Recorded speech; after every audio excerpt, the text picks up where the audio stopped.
नमस्ते दोस्तों, स्वागत है आप सभी का फिर से एक बार आपके अपने चैनल देसी विलियंस में। दोस्तों, मैंने सबसे पहले जो एक वीडियो डाला था कॉलम का फॉर्म वर्क, उसमें मैंने आपको बताया था कि कॉलम का फॉर्म वर्क करते कैसे हैं। वो जो हमारा सॉरी वो जो हमारा तरीका था वो था हमारा कॉलम का टाई रॉड और बॉयलर, इन दो चीज़ों पे हम उसको करते थे। बॉयलर चारों तरफ से लगा के उसमें टाई रॉड उसके दोनों तरफ से पास कर देते थे और उसको चकनट या फिर विंग नट जो होता है उसके थ्रू हम उसको टाइट कर देते थे। एक और तरीका होता है हमारा कॉलम का फॉर्म वर्क करने का, जिसको कॉलम क्लैंप या कॉलम पिन पत्ती कहते हैं। काफ़ी फैमिलियर सा नाम है, लगभग सारे ही लोगों ने सुना होगा। जो नहीं सुना होगा वो इस वीडियो में बताने की पूरी कोशिश करेंगे। आप ये देखिए, आप ये सामने जो देख रहे हैं ना, यही है कॉलम का हमारा पिन और पत्ती। ये जो ट्रायंगल देख रहे हैं आप, ये पिन है, ये इसमें जाके बेसिकली लॉक होता है, और ये हमारी पत्ती है। अलग अलग थिकनेस के हिसाब से आता है। 12 mm इसका जो थिकनेस रहता है वो स्टैंडर्ड माना जाता है। और साइज इसका आप अपने ऑर्डर पे भी, जहाँ से आपका जो मैन्युफैक्चरर रहेगा या आपका जो प्रोवाइडर रहेगा, वो आपको आपके अकॉर्डिंग भी साइज प्रोवाइड कर सकता है। नहीं तो फिर ये जो है हमारा एक स्टैंडर्ड साइज आता है। जैसे ये आप ये छोटा वाला देख रहे हैं, इसकी लेंथ जो है 750 mm की है, और ये जो आप लेंथ देख रहे हैं ये 1.5 मीटर की लेंथ है, 1500 mm की। अब इसके फायदे काफ़ी सारे हैं। ये जो है हमारा मेथड जो है कॉलम का फॉर्म वर्क करने का, ये बहुत ज़्यादा एफिशिएंट होता है और बहुत इजीली ये इरेक्टेबल भी होता है। इसका हम शटरिंग और डिशटरिंग कॉलम के कास्टिंग के बाद दोनों बहुत ज़्यादा आसान हो जाता है।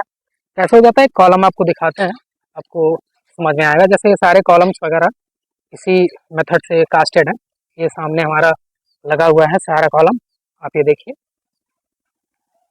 ये है। तो आइए इसको पे आपको बताते हैं। जैसे कि ये देखिए हमारा ये फॉर्म वर्क है कॉलम का, इसके चारों तरफ से इसकी साइडें लग गई। साइड लगने के बाद क्या किया है इन्होंने, ये देखिए, जैसे मैंने आपको दिखाया था, एक हमारा पत्ती इधर से आ गया, वो यहाँ पे आया, और फिर ये दूसरी पत्ती इधर से गई, ये इसके हेड में जाके ब्लॉक हो गई। और फिर ये साइज भी अपने जाने के बाद इसको जब हम अंदर की तरफ हैमर से इसको ठोक के जब अंदर इसके साइड पे बैठा देते हैं, तो फिर ये जो पिन है, इसी पिन को इसमें जब हम हैमरिंग करते हैं तो ईजिली ये बैठ जाता है, और फिर ये हिलने मिलने का कहीं से कोई चारा नहीं रहता है। ये चीज़ करते हैं 600-700 mm पे, depending on the size of your column. आप जितने सेट चाहें उतने सेट आप इसको ईजिली लगा सकते हैं। हालांकि मुझे जहाँ तक लगता है, जो मैंने कराया है, या फिर होना चाहिए ये, कि 3 मीटर तक की हाइट के लिए 4 सेट, जो हमारा पहला सेट, दूसरा सेट, तीसरा और ये चौथा सेट लगा हुआ है। ये जो पांचवा सेट लगाया गया है वो इसलिए लगाया गया है यहाँ पे, कि यहाँ पे हमें लगाना बहुत ज़रूरी था, क्योंकि इसके ऊपर के जो हमारे कॉलम हो रहे हैं वो सारे रिड्यूस हो रहे हैं। तो वो नेक्स्ट टॉपिक में बात करेंगे। लेकिन 4 से 5 सेट कॉलम में ये जो हमारा पिन पत्ती है इसको लगाना चाहिए। अब इसके एडवांटेजेस जो हैं वो बहुत ही ज़्यादा प्रॉफिटेबल होते हैं सबके लिए। और सबसे बड़ी चीज़ जो एक इंजीनियर के लिए होता है कि हमारा टाइम बहुत बचता है।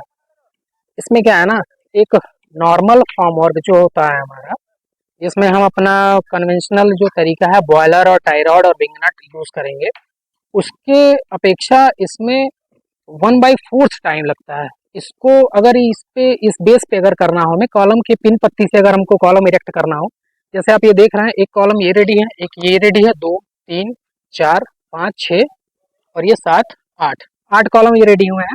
और ये हमारा जो है मात्र 8 कॉलम हमारे, हमको लगता है 2 से ढाई घंटे में आराम से ये सारे रेडी हो चुके हैं कास्टिंग के लिए। अभी कास्टिंग हुई नहीं है इसकी।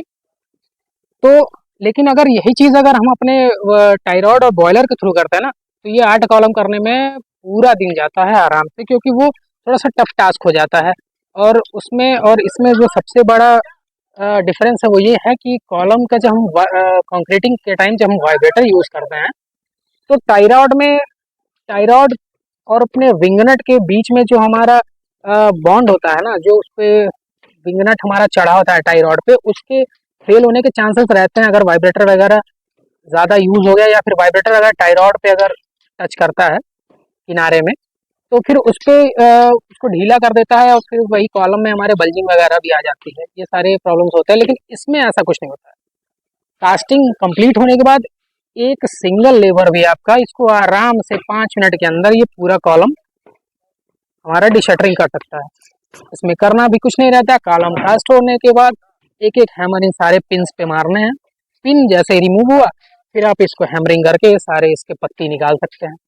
इसका एक और सबसे बड़ा प्लस पॉइंट है, जब हम टाई रॉड और बॉयलर के थ्रू जब कॉलम का फॉर्म वर्क करते थे तो उसमें हमें क्या करना पड़ता था कि सपोर्टिंग का बहुत ज़्यादा ध्यान रखना पड़ता था, हद से ज़्यादा, क्योंकि वो उसको कोई स्ट्रेंथ अलग से नहीं प्रोवाइड करता था। क्योंकि उसमें क्या था, हमारा टाई रॉड जो होता है वो सिर्फ दोनों तरफ के बॉयलर को एक दूसरे की तरफ खींचा रहता है, ना कि साइड से। और साइड वाला जो बॉयलर होता है वो उसके ऊपर लगता है या फिर उसके एक दूसरे को क्रॉस तो करता नहीं है, लेकिन ये देखिए ये एक ही लेवल पे एक दूसरे को क्रॉस करते हैं, तो चारों तरफ से इनकी बॉन्डिंग बहुत अच्छी रहती है, इसको बहुत बढ़िया ग्रिप प्रोवाइड करता है। तो एक और ये हमारा प्लस पॉइंट रहता है, इसको जब हम पिन पत्ती के थ्रू करते हैं तो ये बड़ा प्लस पॉइंट है हमारा। सेकेंडरी चीज़ क्या होता है कि इसको कास्टिंग होने के बाद ना पिन पत्ती रहता है ना, तो हमें सिर्फ दोनों तरफ से एक एक जैक सपोर्ट देने होते हैं प्लम करने के बाद। प्लम करने के पहले भी और प्लम करने के बाद भी जब पिन पत्ती पे हमारा कॉलम का फॉर्म होगा तो बहुत ईजी हो जाता है। इसमें एक और जो इसको स्टैंडर्ड वे में तो नहीं कह सकते, लेकिन इसको ये चीज़ मैं कहना चाहूँगा कि इसमें ये चीज़ मैंने देखा है, ये बड़ा इजी होता है कि इस पे आप इसमें लेबर जो है अपने आप से एक एक स्टेप इसको मानते हुए ऊपर तक चढ़ जाता है, जो कि बॉयलर और टायरॉयड में नहीं हो सकता। उसमें चढ़ेंगे तो टायरॉयड हमारा 110% की जो है अपनी जगह से लूज हो जाएगा और बिगलट फेल हो जाता है। तो एक ये छोटा सा सिनेरियो था जो मुझे लगता था कि मुझे आप लोगों के साथ शेयर करना चाहिए। उम्मीद करते हैं कि वीडियो आपको पसंद आया होगा। अगर इसके रिगार्डिंग अगर कोई क्वेश्चन है आपके माइंड में आता है, कुछ अगर पूछना चाहते हैं तो आप कमेंट बॉक्स में मुझसे पूछ सकते हैं। पूरी कोशिश करेंगे आपके क्वेश्चंस का आंसर देने का। और बाकी आपको अगर वीडियो पसंद आया हो तो वीडियो को प्लीज़ लाइक कीजिए, चैनल को सब्सक्राइब कीजिए और अपने दोस्तों के साथ शेयर कीजिए। धीरे धीरे हमारा भी कंस्ट्रक्शन का काम धीरे धीरे आगे ही बढ़ता जा रहा है। काफ़ी नए नए टॉपिक्स, नए नए पॉइंट्स जो मुझे लगते रहेंगे कि हाँ आप लोगों के साथ शेयर करना चाहिए, वो आप लोगों के साथ शेयर कंटिन्यूस करता जाऊंगा। आप लोगों को अगर ऐसा कुछ लगता है कि कोई ऐसा टॉपिक आप लोग मुझे दे सकते हैं वीडियो बनाने के लिए, या फिर जिसके बारे में आपको जानकारी चाहिए, वीडियो चाहिए, वो भी आप हमें मेंशन करो कमेंट बॉक्स में। मैं पूरी अपनी कोशिश करूंगा कि उस पर भी टॉपिक पे एक वीडियो बना के आप लोगों को दूँ। तो बस इतना ही। आप सब अपना ख्याल रखें। Thank you. Stay blessed.